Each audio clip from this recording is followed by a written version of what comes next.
E a cama, essa aqui vira pra baixo, e essa daqui vira pra alguém. Ele matou o bicho, ó.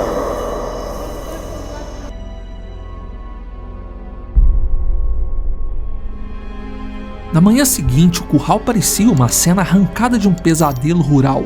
A terra ainda estava marcada por pegadas, as telas estavam rasgadas, o silêncio pesado demais para uma comunidade acostumada ao canto dos galos, ao balido das ovelhas e ao ruído simples da vida no campo. Onde antes haviam animais vivos, haviam corpos no chão. Pescoços perfurados, cabeças feridas. Não são mordidas, são furos. Não há marcas de garras, a carne não é consumida e o pior, em algum dos animais quase nenhum sangue visível. Ele foi drenado por alguma coisa meticulosa que não faz bagunça, apenas se alimenta. Haviam câmeras instaladas, câmeras colocadas ali especificamente para capturar qualquer invasor, câmeras que na manhã seguinte estavam viradas, uma apontando para o chão, a outra deslocada para o lado, como se algo soubesse exatamente onde elas estavam. 12 ovelhas, uma única madrugada, 2 cercados diferentes na mesma comunidade, nenhuma imagem. O que entrou naquele curral na região rural de Palmeira dos Índios, Brasil, e saiu sem deixar uma assinatura definitiva? Você vai descobrir, mas antes disso eu preciso te mostrar que a Palmeira dos Índios não foi o começo. Foi o capítulo final de uma rota que já durava semanas e que atravessou 7 cidades em 2 estados brasileiros e que não parou. O fenômeno está acontecendo neste momento sem que ninguém conectasse os pontos. Bem-vindos ao Ordinário.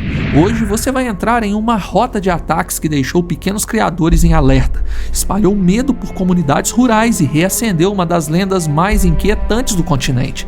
Mas este não é um roteiro sobre fantasia, é sobre o instante em que a noite vira predadora, é sobre animais cercados, indefesos, atacados dentro de propriedades onde deveriam estar seguros. Afinal, a maior possibilidade é que talvez o monstro não venha de uma lenda. Talvez ele tenha dentes reais, patas reais e talvez ataque em grupo. Deixe seu like, se inscreva no canal e vamos ao vídeo. Estamos no Nordeste do Brasil, um local de beleza estonteante, cultura diversa, mas que carrega mistérios que até o momento não foram desvendados. O interior de Alagoas não é o tipo de lugar que aparece no noticiário nacional todo dia. É uma região de pequenos criadores, de famílias que constroem seu sustento animal por animal, ovelha por ovelha, galinha por galinha. Para um grande produtor, uma perda pode ser uma estatística. Para o pequeno criador, cada cabra, cada ovelha, cada carneiro, cada galinha representa comida, renda, criação, rotina e sobrevivência. Um rebanho de 20 cabeças não é só patrimônio, é a diferença entre comer e passar fome, é a faculdade do filho, o remédio do mês, a colheita paga com antecedência. Quando a noite leva esses animais, ela não leva apenas carne, ela leva segurança, leva dinheiro, leva sono, leva a confiança de que o curral vai amanhecer igual ao que era quando o portão foi fechado.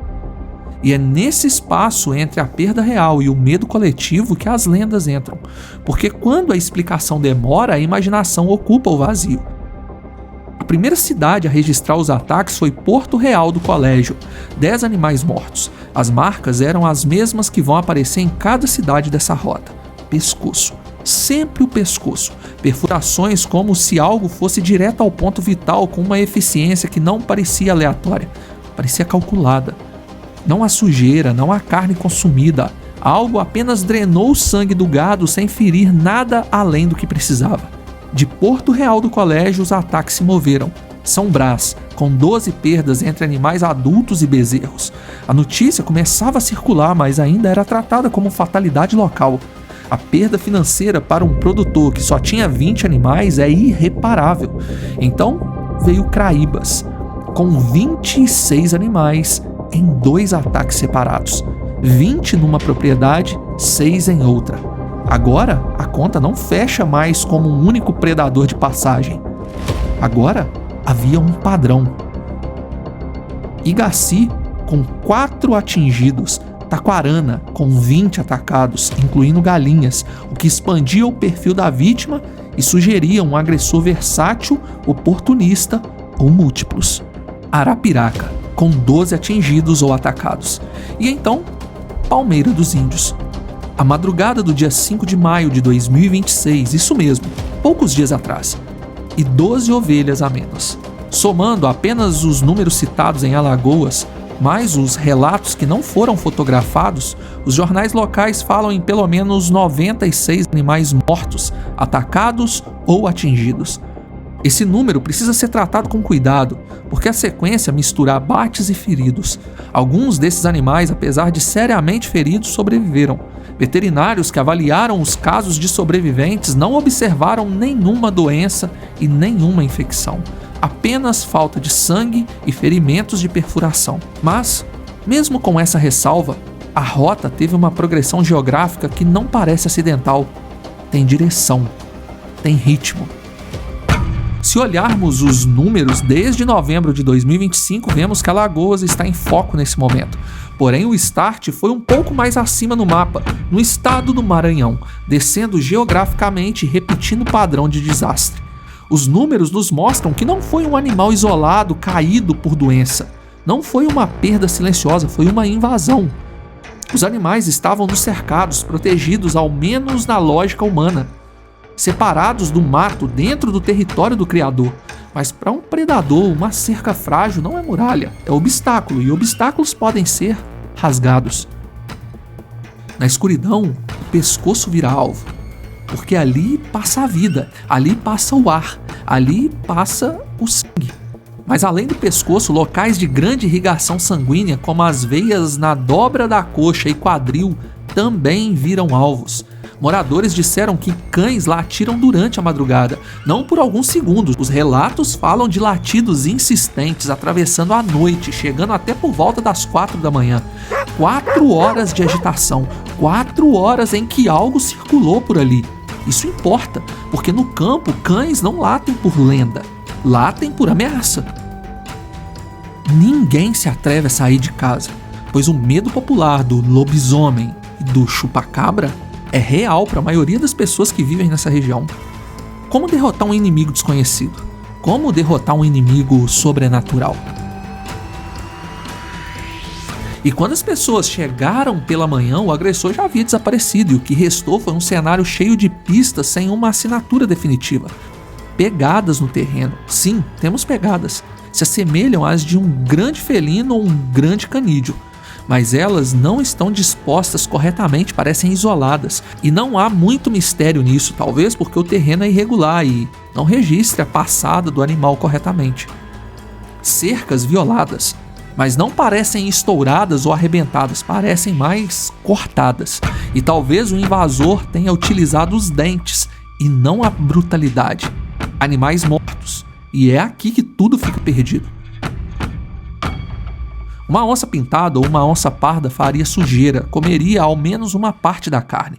Haveria sangue no solo, haveria couro rasgado por garras. Mas nada disso faz parte do cenário. Apenas perfurações, em sua maioria redondas, e o sangue extraído. E as câmeras instaladas em uma das propriedades que foram alvo foram mexidas. As que deveriam ter registrado tudo estavam viradas para pontos cegos, uma apontada para o chão e a outra deslocada para o lado. Esse detalhe acende imediatamente a imaginação. Uma câmera fora de posição parece coisa de invasor inteligente, parece sabotagem, parece que o agressor sabia onde estava sendo observado. Você sabe o quanto custou construir o que você tem. A pergunta é: esse patrimônio está trabalhando para você ou você ainda está trabalhando para ele? Se a resposta não vem fácil é porque falta clareza na hora de organizar e investir. E muita gente acaba dependendo do que o banco oferece, não necessariamente do que faz mais sentido. E é exatamente isso que a UVP resolve. Na UVP, o Raul Sena, o investidor sardinha, te ensina desde finanças pessoais até investimentos avançados em um curso 100% online, que vai do básico ao avançado em 8 semanas. E a garantia é direta. Fez o curso completo e não gostou do que aprendeu, recebe 100% do seu dinheiro de volta. O QR Code está na tela. Você responde algumas perguntas e já vê se faz sentido para você. Mas aqui é preciso separar a cena cinematográfica da prova se estamos tentando encontrar um culpado biológico e não sobrenatural. O relato é real, a interpretação não está confirmada. Câmeras podem ser deslocadas por animais que passam perto, por vento forte ou pela própria movimentação desesperada das ovelhas antes de morrerem. Não há evidência de intenção. Há apenas as câmeras que, no momento em que mais importava, filmaram o local errado. E para quem perdeu animais naquela noite, o efeito é devastador. Porque a câmera era a testemunha e a testemunha falhou.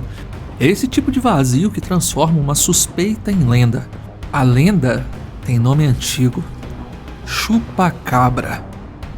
A palavra ressurgiu nas comunidades rurais de Alagoas, nas redes sociais, nas reportagens, e ela não surgiu do nada, surgiu de um padrão que a América Latina já havia vivido antes.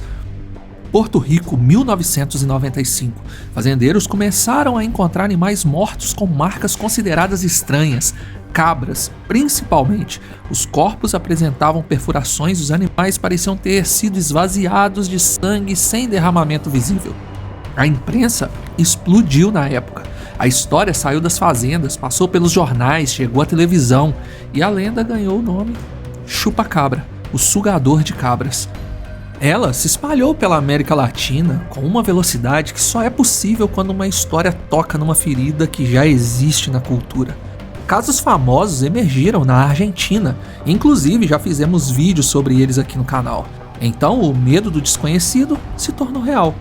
O medo de que a natureza guarde criaturas que ainda não catalogamos, que ainda não controlamos. Tudo isso chegou ao Brasil no fim dos anos 90 e nunca foi completamente embora. Mas aqui existe uma fronteira que não pode ser ignorada. Até hoje, não há comprovação científica da existência do chupacabra. Nenhum corpo, nenhuma espécie catalogada, nenhuma evidência biológica sólida. O que existe é medo. E o medo, quando encontra uma madrugada cheia de ataques, ganha forma, ganha nome, ganha dentes. Mas o ordinário não entra na escuridão para vender fantasia como verdade. A pergunta que importa é outra. O que na natureza concreta poderia produzir uma cena capaz de parecer sobrenatural? Porque muitas vezes o monstro não é inexplicável, ele é apenas mal iluminado. Já descartamos as onças, então a hipótese mais sólida é uma matilha, possivelmente de cães domésticos que foram abandonados, se encontraram, se reproduziram em si e agora caçam juntos. Isso pode ocorrer em qualquer área rural onde haja abandono de cães, e isso explicaria o porquê de o fenômeno se repetir em locais distintos. Calma, vamos explicar. Cães e matilha não se comportam como cães de quintal quando entram em modo de caça. Sozinhos, muitos recuam, hesitam, farejam, mas em grupo o comportamento muda completamente. A matilha cria coragem coletiva. Um avança, outro cerca, outro morde, outro persegue, e eles raramente latem, porque aprendem que latir denuncia sua presença. A presa se desespera, o curral vira uma armadilha. Ovelhas e cabras não foram feitas para enfrentar múltiplos predadores em espaço fechado. Elas correm, se chocam contra cercas, se acumulam nos cantos, entram em pânico, e o pânico acelera o massacre. O cercado que deveria proteger vira prisão. Na mata aberta, a presa teria espaço para fugir, no curral não. E os predadores, excitados pelo movimento, continuam atacando. É por isso que em ataques de matilha aparecem muitos animais feridos ou mortos, mesmo quando nem todos foram consumidos. Não é sempre fome, às vezes é um instinto de caça disparando uma e outra vez até que o curral inteiro esteja destruído. Ou então, devido ao couro ser mais rígido e cães domésticos não terem a mandíbula para consumir esse couro. O fato de sugar, drenar o sangue seria uma forma mais rápida de se alimentar. E a limpeza da cena do crime? Porque uma matilha não faz sujeira enquanto se alimenta. Uma ferida no pescoço pode produzir menos sangue visível do que se espera, dependendo diretamente do animal e da hora do seu abate. O sangue se torna fluido o suficiente para ser facilmente ingerido e o local permanecer limpo. Mas e a pegada enorme registrada? Ela pode ser associada a um cão de grande porte, e isso não seria nada impossível, já que cães e matilhas cruzam em si e não há padronização do tamanho, salvo se somente um deles fosse tão grande assim. Lendas como o chupacabra e até mesmo o lobisomem não são descartadas pela população local, ao contrário, com base na vivência e nos acontecimentos, grande parte deles acredita que essa ainda é a melhor explicação até o momento. Mas existe uma parte dessa história que a lenda não chega perto de explicar: o trauma. Depois que um ataque acontece, a noite seguinte nunca mais é igual. O barulho de uma folha vira ameaça, um latido distante vira alerta, um buraco pequeno na cerca vira obsessão. O criador levanta várias vezes, acende a luz, escuta, conta os animais, olha para o escuro tentando enxergar algo que talvez já o esteja enxergando. Essa é a parte invisível das dezenas de animais abatidos nessa rota de fúria e fome. A raiva de encontrar um animal criado desde pequeno jogado no chão, a culpa por não ter ouvido, a suspeita de que vai acontecer de novo, a sensação de que o curral deixou de ser seu por algumas horas e pertenceu ao predador. Para comunidades rurais, isso não é entretenimento, é prejuízo, é medo real, é madrugada sem descanso. A lenda assusta, mas a realidade caça. O chupacabra talvez seja uma lenda, mas o medo que ele representa é verdadeiro. Ele é o nome que damos quando a madrugada faz algo que não conseguimos explicar. Se foi uma matilha de cães domésticos que cruzou 7 cidades e 2 estados e derrubou dezenas de animais, o verdadeiro monstro da história não tem presas sobrenaturais. Tem dono. Ou tinha. Me conta nos comentários, você acredita que foi uma matilha? Ou tem algo nessa história que ainda não fecha pra você? Deixe seu like e se inscreva. Obrigado por assistir. Fui.